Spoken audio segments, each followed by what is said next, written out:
Hey guys, what's up? This is how to install RAM on your motherboard. Now, right under there, I know you can't really see it, but it actually tells you if you're gonna only put 2 DIMMs in, which slots to go into, which is this one and this one.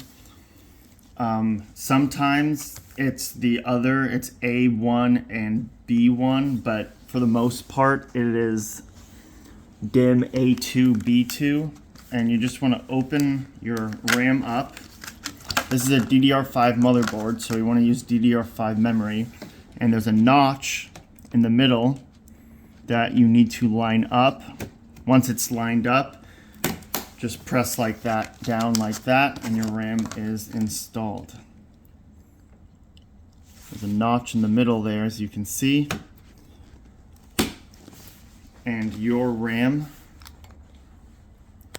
is now installed on your motherboard.